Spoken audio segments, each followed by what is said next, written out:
Hi, my name's Lucy Johnstone. I'm a clinical psychologist. I've worked in the NHS for many years in mental health teams, and I'm currently describing myself as an independent writer and trainer. You hold a very unorthodox view that actually psychiatric disorders and diagnoses are not the best way to go about engaging with mental health. Well, it used to be a very unorthodox view. It's becoming less unorthodox. And one of the things that I think a lot of people don't realise is that this is changed a bit from being seen as a rather extreme, strange position. And actually, even the very senior clinicians who put together the list of psychiatric disorders and illnesses, which appear in great big books called things like DSM and ICD, are openly saying that this isn't really working, that these are not proper scientific categories, that we need to, essentially tear that up and start again. So it's much less unorthodox than it used to be. There's a growing number of people, myself and other professionals, but also people who've been through services themselves, saying this wasn't a helpful way of understanding my distress. My distress is very real. Nobody's denying that, but actually there are better ways of understanding it, and there are significant disadvantages to giving people a diagnostic label and then kind of embarking on the whole journey of I've got a mental illness with everything that implies. And what are these better ways of addressing mental health issues? There's various ways that you can look at things from a non-diagnostic perspective, and there's a number of people on projects and types of therapy that have always done that. From a psychologist's point of view, we like to use a particular approach which is called Formulation, which is a little bit of a jargon word. But essentially what that means is that it's a way of putting together someone's story. And the way that usually happens is that you sit down with a psychologist or perhaps another professional over a period of weeks or months, sometimes longer, and the professional brings their knowledge of evidence and of other people they've worked with, their clinical experience. The client or service user brings, of course, their knowledge of their life and what happened and what it felt like and what it meant to them and how it's affected them. And if you put those two forms of evidence together, you can come up with a kind of personal story. It's like a personal best guess, if you like. So these things happened, this is what it felt like, this is what it meant to you, this is how you tried to survive and cope with it all. So a formulation, if it's done properly, of course it can be done badly as well as helpfully, is a kind of map to your personal journey, if you like.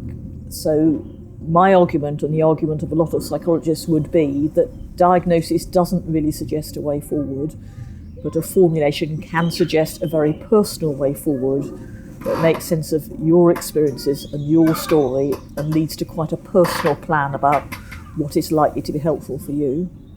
It sounds like this is more collaborative and gives more agency to the patient, so that it's not like a top-down approach where the specialist tells you what you have and then you just have to take a pill and kind of deal with it. That's exactly it. It's not, or it shouldn't be, an expert-driven process. Almost by definition, a diagnosis is something an expert gives you, or perhaps in psychiatry often imposes on you, because try to disagree and you'll find that often that's not possible. Whereas a formulation is certainly meant to be much more collaborative, you and me thinking together. And of course that gives you more choice and more control, we hope. We hope it helps you to feel that you've been listened to, that someone really gets you, that someone can see things from your point of view. We hope it gives a message of, encouragement to the future, because a formulation is also about what you can do, what your strengths are, what you've succeeded in, what skills you have. And so ideally a person goes forward feeling, well, I'm not just a bundle of problems. I'm feeling this way and reacting this way for very good reasons. Anybody else who'd been through the same circumstances might be feeling and behaving exactly the same way, but I think I have a better understanding of it and I can see how I could move forward. That's the ideal. And you said that it depends on whether the formulation is being done well or not. What kind of factors, or what would mean a formulation done well, and how can the process work more effectively? What does that mean in practice? Okay, so I do a lot of training in formulation, and I've been part of a group setting up good practice guidelines for how to do formulation sensitively and effectively for psychologists, my professional body, the Division of Clinical Psychology. So it's kind of obvious things in a way. Clearly you could have someone who came along insensitively and asked questions that felt too personal or difficult or painful at a particular time, who came along full of their ideas, not your ideas. And clearly it's better if you can be really sensitive to what someone's able to talk about at the moment, happy to talk about at the moment, sensitive to the relationship between you so that you can build up trust, sensitive to really listening to what the person is saying, not coming in with your own ideas.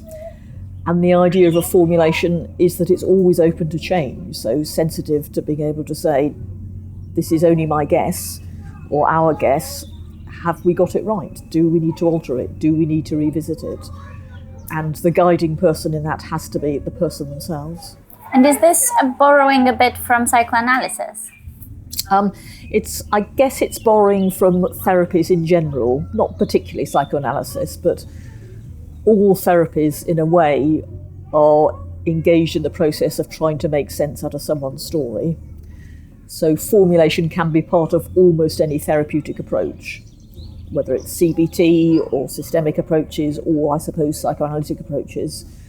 In a way, it's just a way of structuring what is likely to be going on at some level in any therapeutic relationship and process. But I think there are some clear advantages to kind of getting it out on the table. And that's partly because you can both really check you're on the same track. The person whose story it is can really feel they've got control and ownership of it. You can put things right if they don't seem to quite fit. And you can use it as a kind of shared map and way forward. And are there any particular situations in which formulations are better to apply than others? So for instance, I'm thinking that there might be a lot of skeptics about applying this to more serious mental health issues like what is called schizophrenia or psychotic kind of disorders. Okay, so I've worked a lot with people with those diagnoses. In fact, that's been where a large part of my work has been. So I would say absolutely it is the case that formulation is extremely helpful in those situations too, because the core message of a formulation really is that however apparently unusual and extreme and overwhelming someone's thoughts, feelings and behaviours are, there is a way of making sense of it. But I think what I would say is that obviously if some people who are extremely distressed and confused and really not able to sit down and put things into words, of course you don't kind of plunge in, if you like. Of course that may be a slower and more gentle process. But certainly there's a great deal of research to show that even the things that we call things like schizophrenia, which is not a term I would use, and psychosis, which is not a term I would use, that actually the causal factors in those kind of experiences, are very similar to the causal processes in things that we would call anxiety and depression. There may be more difficult events, they may be of a more extreme type, but essentially it's a range of people dealing with stories, in a range of different ways, and the stories can be very extreme, of course, but the consequences, I think, are always understandable. So, in other words, as some mental health activists have put it, doctors should and therapists should ask the question, what has happened to you, rather than what's wrong with you. You've got it in one. It's the big shift from asking what's wrong with you to asking what's happened to you. That is quite a well-known slogan from what is called a trauma-informed approach, which is all about the growing amount of evidence about the often devastating impact of trauma and adversity of all kinds on our emotions, on our feelings, on our bodies as well. And the essence of the approach is not what's wrong with you, but what's happened to you. But at the same time, people with similar experiences can then end up feeling very differently about those experiences? What kind of factors determine whether someone who has been traumatized as a child by the same thing ends up as a happy individual and someone else ends up suffering a lot? Okay, that's a good question, because it's important not to fall into the trap of thinking this awful thing happened to me as a child, I'm doomed to have mental health problems or to have a miserable, desperate life. That really isn't the case. And what does it mean to successfully end a treatment, or like what is the goal of a treatment that involves formulation? Because, for instance, we've had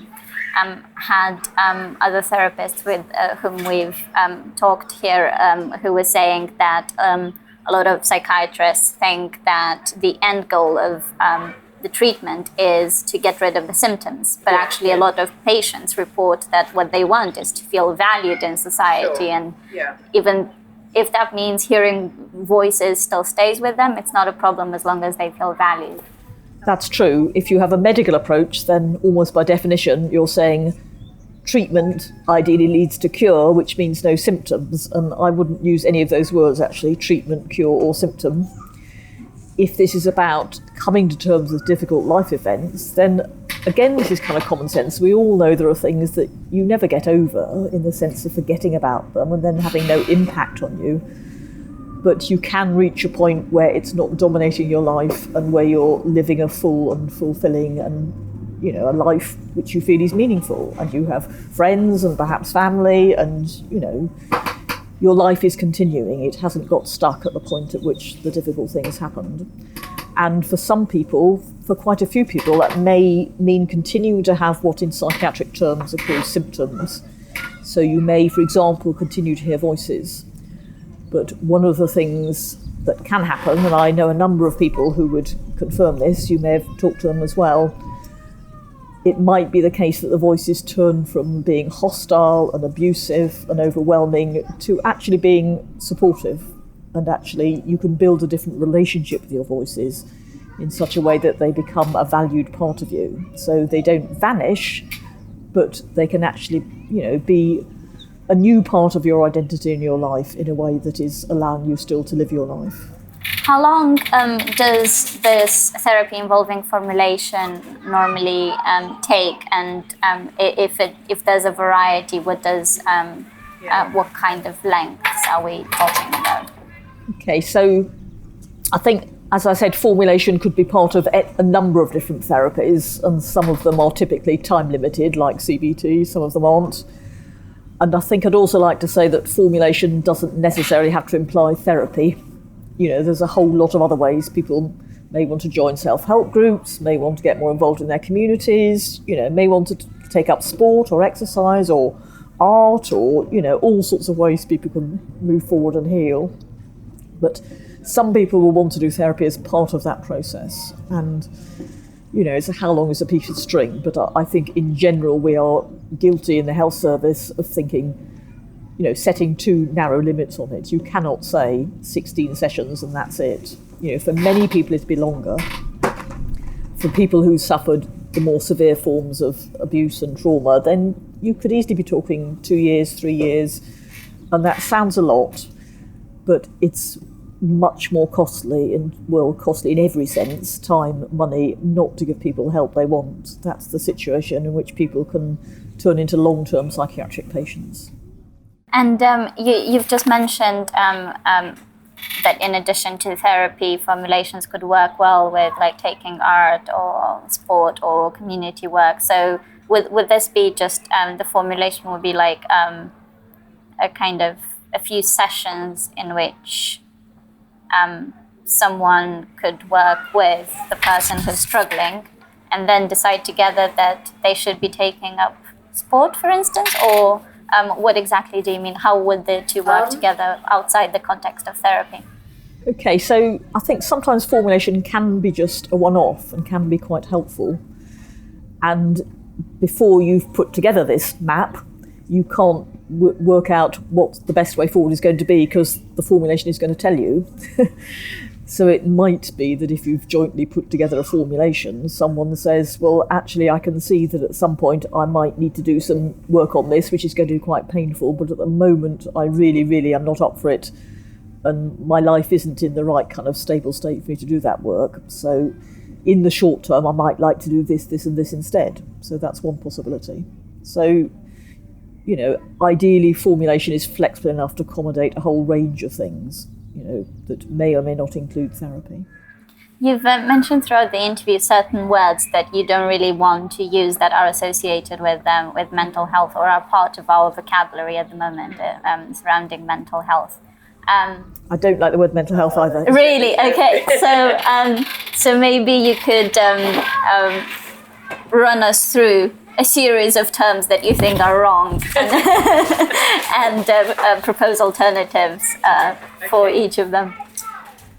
I mean, the reason I'm a bit hung up on language is because we use the language of medical thinking so uncritically in what I wouldn't call mental health, but it is officially called a mental health system. So if you use a word like illness or disorder or symptom or patient or treatment or cure or prognosis or, you know, there's a whole range of words, all of those actually imply that we're dealing with medical illnesses. And unless you're quite careful about language, I think that assumption kind of creeps in. It creeps in. We really need to challenge our thinking in this area because the medical approach is so deeply embedded in our whole way of thinking, and that's not just mental health professionals, it's everybody. What do you read in the media? Everybody thinks there's such a thing as a medical illness called psychosis or schizophrenia or clinical depression. You know, there isn't, but everybody thinks there is. And one of the most effective ways of challenging that is to be very careful about your language, change the way you talk. You are forced to challenge some of your assumptions. So what do you do instead? And this is a very controversial issue, by the way. Lots of people don't like language being challenged, but I mean, everyone can choose their own language. Of course they can, but I think it has to be an open choice and an informed choice. And if we're all automatically using medical language, in effect, we're depriving people of other choices. So my argument, and the argument of many other people who I work with, would be to use the most ordinary, everyday, neutral language we can. So I would use ordinary words like extreme distress or emotional suffering or extreme states or problems or difficulties or struggles or recovery or healing. And there's not a single set of words to replace the ones we have, but there's there's ordinary language words which we all understand, which don't imply a medical model. And you also use the word story a lot. Could you talk about that, a bit about that? Why is it important to have a kind of coherent story about one's life? Okay, so if you asked me in very simply, as people sometimes do, what's the alternative to diagnosis, I would say it's listening to people's stories. So story is one word, narrative is another word, formulation is a particular kind of story. But in essence, I think what's most damaging about diagnosis is that it obscures people's personal stories. You know, everybody comes along to mental health services or experiences distress without coming along to services. For reasons in their lives, everybody has a story. And if you impose a diagnosis, in effect, you're shutting down that story. You're saying it's because you've got whatever it is, bipolar disorder, personality disorder, clinical depression. As soon as you say that, you tend to stop asking. And you've got this false explanation, which sounds like an explanation and isn't. Why are you feeling so miserable and desperate? Because you've got clinical depression. How do we know you've got clinical depression? Because you're feeling miserable and desperate. Why are you having these terrible mood swings? Because you have bipolar disorder. How do we know you've got bipolar disorder? Because you're having these terrible mood swings. And underneath all those labels, there will be stories. And I have a particular interest in formulation, but I'm interested in and supportive of any type of storytelling, any type of narrative. I think formulation works quite well in services because it's got some credibility and some research to support it. But in general, if it makes sense to you to think about your story through art or through poetry or through music or through, you know, community rituals and myths and legends, many of which still exist as a way of making sense of distress in parts of the world that haven't yet been colonised by our diagnostic model, all of that is great. It's kind of what works and makes sense for you, really. And speaking of other cultures, have you looked at the way other cultures deal with distress and what we could learn from them? Yeah, I have to an extent, and part of how I've done that is through a project I've been involved in, which I could mention if that's appropriate. So for the last 5 or 6 years, I've been involved in a very major project that is attempting to outline what would a non-diagnostic understanding of distress look like. Because although we have a number of examples of what you might do differently one-to-one, what we're lacking, I think, or have been lacking, is a really coherent whole conceptual model, whole way of thinking that could actually replace diagnostic medical thinking. So there's a core group of 9 of us, psychologists and people who call them survivors of the psychiatric system, together with a number of others who were funded by the Division of Clinical Psychology, which is my professional body, to undertake this crazily ambitious project, which ended up 200,000 words long, but there are shorter and more accessible versions.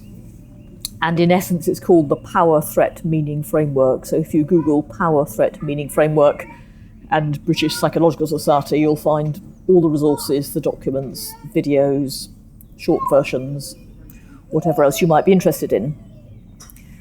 So in a way, the essence of that is establishing that narratives are a valid and evidence-based way and an important way and a healing way of replacing diagnosis. And as part of that, we looked across different cultures to different perspectives and ways of understanding distress, which often tend to be narrative-based.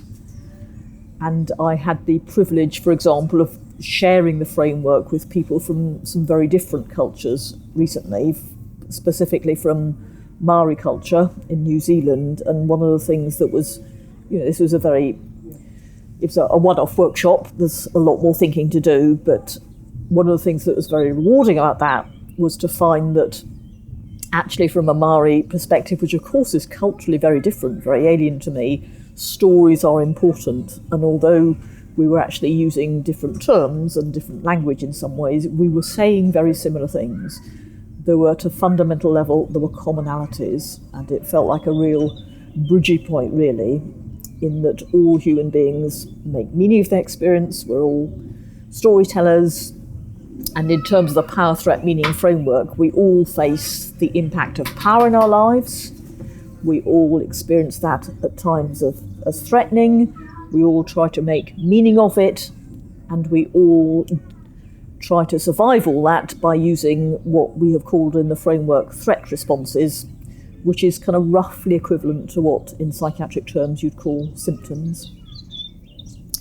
So, yeah, I think that we need to, and maybe have been able to take some small steps towards drawing back from what I see as, a devastatingly overall unhelpful colonisation of people's minds in cultures that have not yet had the dubious benefits of Western psychiatric model, but are having it rapidly exported, and actually work towards ways of sharing and understanding each other's learning, neither culture imposing on the other, but both learning from each other in a process of true collaboration. I guess that would be the ideal.